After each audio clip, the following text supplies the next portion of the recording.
I think maybe, perhaps if I stand, the voice will carry a little better rather than going through all these heads.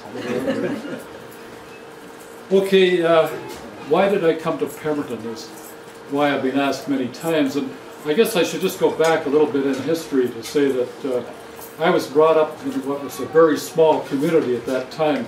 It was Port Coquitlam, and Louis Potvin was the only other kid that went to school there, I think, at that time. But it was very small. There were no streets per se, just dirt roads.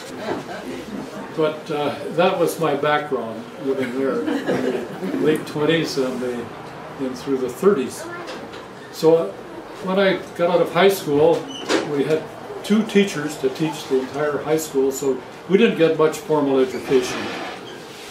But I went into the Air Force and learned a lot, and found that when the war ended, that they would pay our way to go to university, a month for every month that we had served. So I had a couple of years coming, but I had no idea what to do.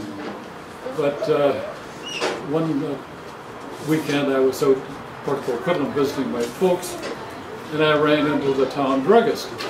And I thought, you know, that guy really has it made. He's got 2 cars in his driveway. He spends the afternoon over in the commercial hotel beer parlor, and he seems to make a living. You know, that is maybe a good thing to get into. Then I heard that George Cunningham from the old Cunningham drug chain was going to donate money towards putting in the first pharmacy faculty at UBC. So I thought, well, maybe that's what I should do, rather than go into engineering or something where you're going to have to compete with so many others. So that's what I did. That's how I got into pharmacy. And I don't regret it. It was a lot of work at UBC because I had to make up an awful lot of high school work as well. Anyway, I graduated and at a dance, who do I meet but a young lady, my wife, Pat, over here. And we seemed to hit it off, so we decided we would get married the following year. So that was 1951. We got married in 1951. Oh, we got married in 1951. We met in 1950, married in 51. And then, of course, was the start of our family. And the 3 girls were all born in Pemberton, where we first went. And Pat had said before we left Vancouver, she said, I'm a city girl. And she said, I like to go sailing with my dad and my brother, and I don't want to have to go off into the hinterlands anymore. I said, well, we want to be 100 miles out, so I drew a circle. Hope came into it, the Sunshine Coast did, and Pemberton. Well, Pemberton was a familiar name because there were always articles in the farm magazines and the different newspapers about the future breadbasket of BC, Pemberton, where the grass. A friend of mine and myself came up one day on the train. I guess this was in '63. And we got off the train, and all you can see is dust and gravel, and the old wooden hotel building. The hotel building went as far as about where the front desk is now. All the part to the left of the beer parlor was. That was another lot, and there was a house on there which was moved down into the next block, down by Betty Mercer's. So they started rebuilding the hotel, but that's the way it was at that time. And there was a little Chinese restaurant at the right-hand side, the beer parlor on the left. So we'd had a pretty long dry trip on the train, so we decided we would better have something to quench our thirst before we started out looking. So we went into the pub and had a couple of beer. But anyway, we walked down to the bridge this way, and we walked up to the high school up this way, which they were starting to add on to at that time. And we got on the train. Oh, I guess I had contacted the bank manager in Squamish before we went, because I said, you know, we're kind of thinking about Pemberton. What do you think? And he said, well, why don't you go up and talk to Mr. Jack Graham? So we talked to Jack Graham while we were up as well. So anyway, we said goodbye to him. We went back, and so Pat asked me how it went, and I said, well, you wouldn't like it. So anyway, I had a call from Mr. Graham a while back, and he says, well, you know, why don't you bring your wife up? Let her look around. So I said, okay. So we went up, and of course Jack was such a gentleman, and he was so good with Pat, and took her under his wing and out to his wife for lunch and this sort of thing. We got ready to open, and we came up the weekend before we were going to open. The stock's all sitting there in boxes, and a couple of friends came up with us and gave us a hand putting out the stock. But when we opened our store, we had no idea whether we could make a go of it, because we had 4 other mouths to feed by that time, and you don't feed 4 for the price of 1 or 2, as you all know. So I thought, well, worst comes to worst, we haven't put that much money in here, because we didn't have much money to start. And Jack Graham was a big help. He would come over to the store, and as people came in the store, he would introduce them to us. And one day a lady came in, a well-known lady in the community at that time. She was kind of critical, I guess you might say, of her, but very nice lady. And she looked around the shelves, and she'd pick something up, and she'd say, oh, you should, something else. She'd say, well, I don't know. She said, are you charging the right prices? And I said, well, like I said, we charge what we think is fair. I said, it's got to be fair to us, it's got to be fair to you, the customers. Well, I didn't mean that, she said. I don't think you're charging enough. She said, we don't want you going broke and having to leave, She said, maybe you better mark things up a little more. So that was the kind of people we had.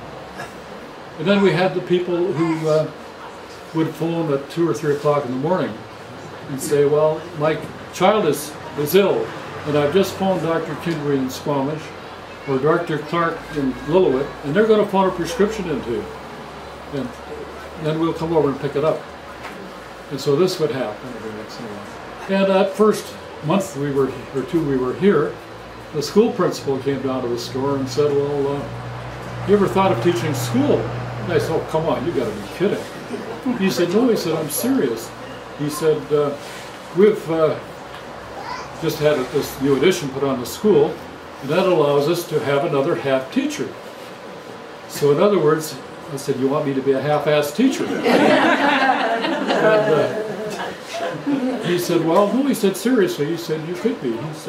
He said, the amount of business you're going to do here in the next couple of years, he said, it won't keep your kids fed. He said, you'll get a half teacher salary. I'll put all your classes in the morning, and then you can come down here and open your store. He said, people are so happy to have a drugstore here, they'll be quite pleased to be there just in the afternoon. So that's what we did. And 2 years of that. Now the kind of awkward part of that was you're trying to discipline kids in school in the morning, and in the afternoon you got to welcome them in and say, hey, nice to see you, John. They kind of think you're two-faced, I guess.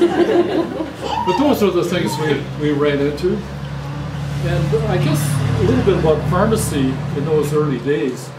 See, when I graduated from UBC in 1950, there were no synthetic drugs.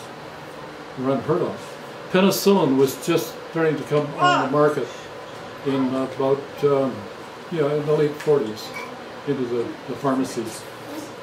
Streptomycin as an injectable had been around for a little while because it was developed during the war. But everything we had, most of it had to be compounded. And I just talked to Michael Henry just a few minutes ago out here, and he was saying that he'd just come back from Europe and been to Heidelberg and been to the pharmacy museum there. And I said, yes, Pat and I had the good fortune to be there several years ago when our youngest daughter was living over there.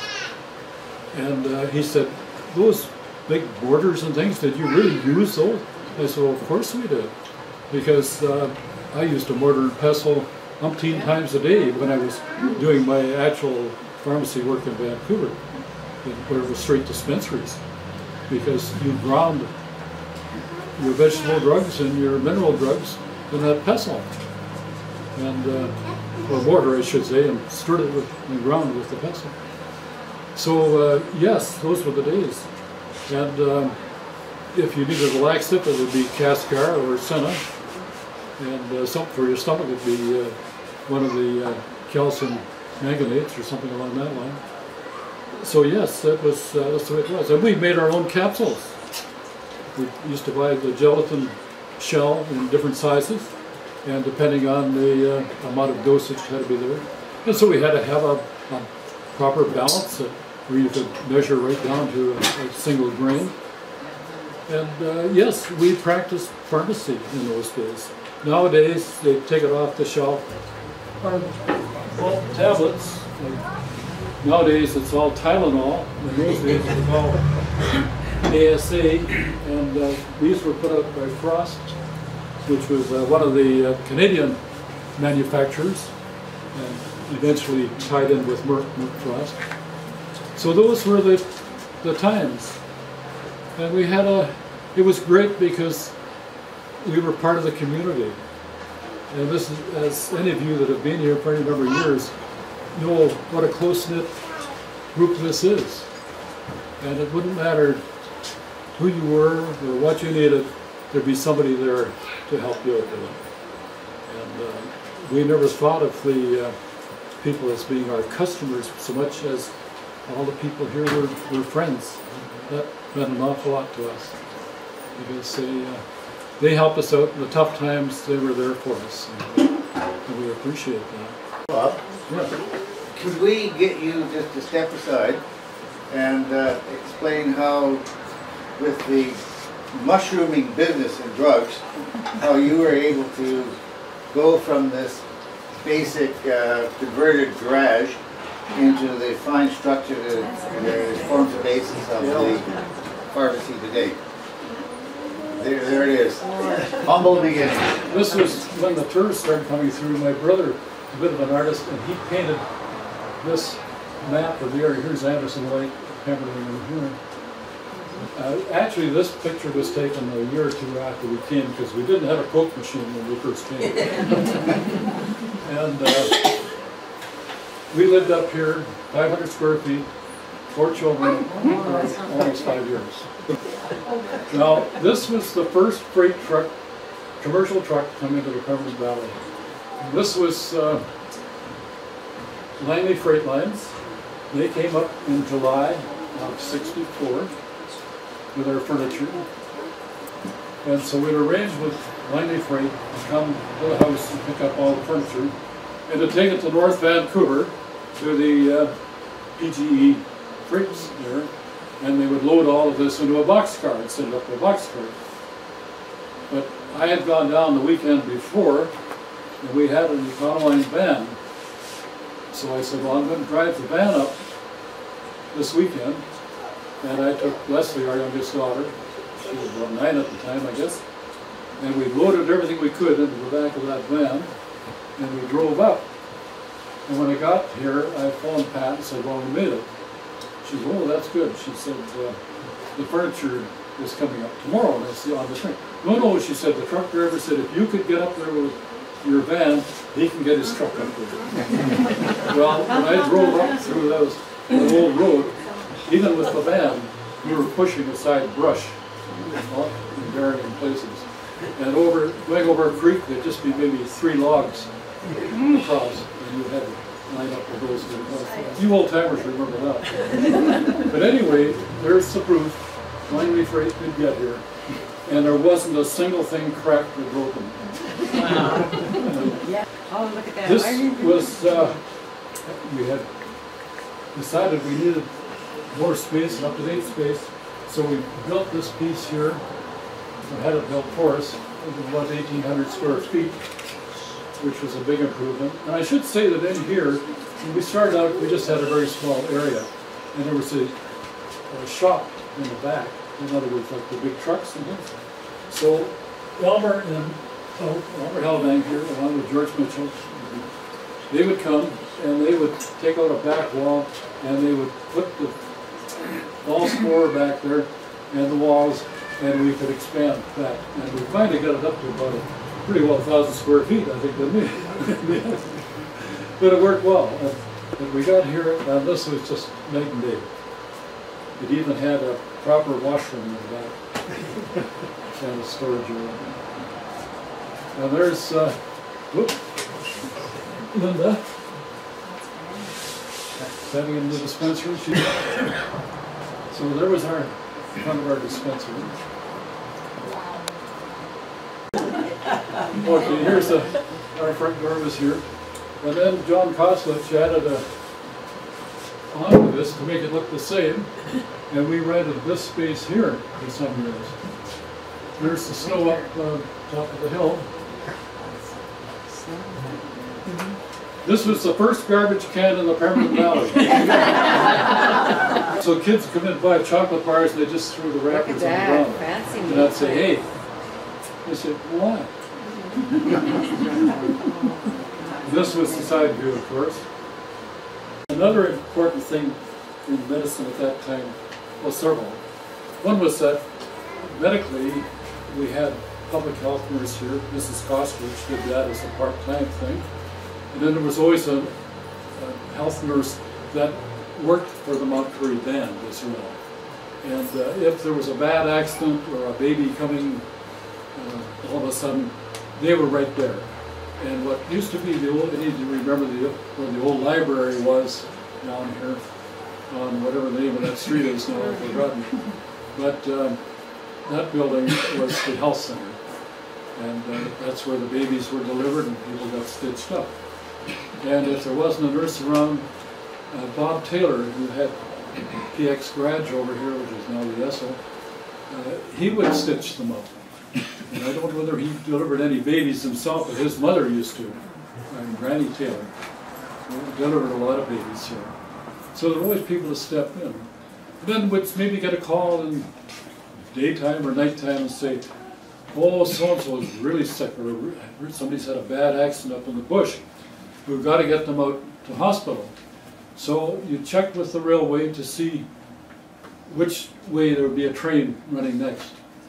And you'd get them on to the caboose, which was, I think everybody probably remembers what a caboose is, but maybe not. But anyway, that was the little traveling car that ran behind the freights, or if the passenger train. And so you load them on a stretcher and you just put them on that.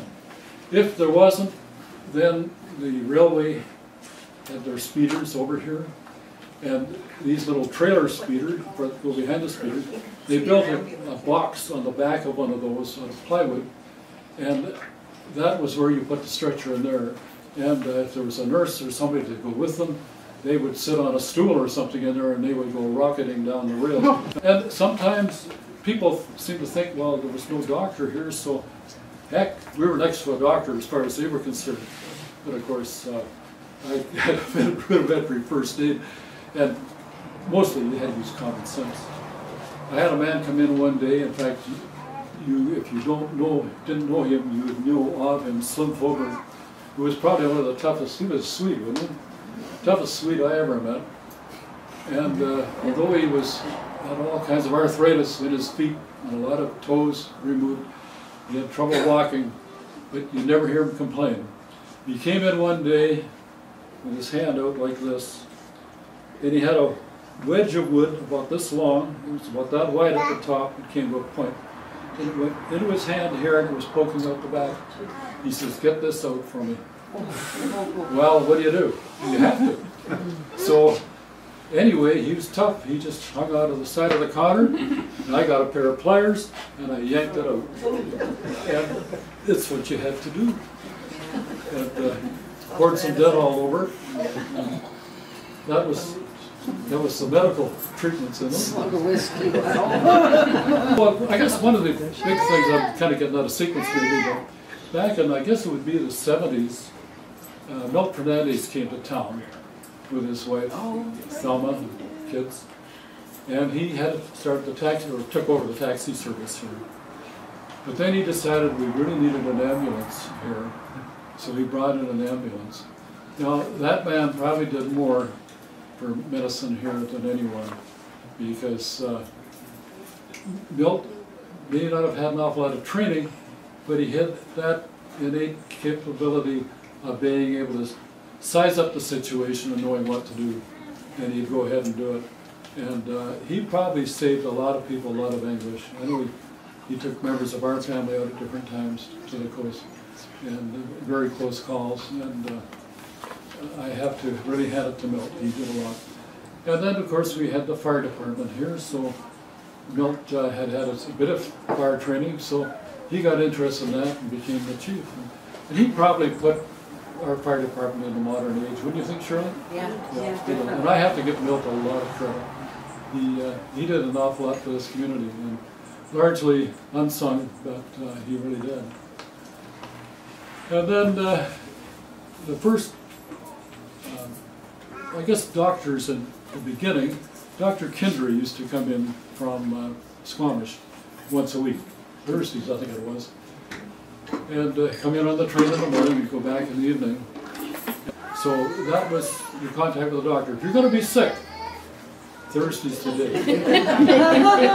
Friday's too late. You used to say that. But a lot of people didn't go out, and of course there was the capability of taking the train in the morning up to Lillooet, seeing a doctor or a dentist up there, and then come back on the afternoon train. So that worked out very well for people too.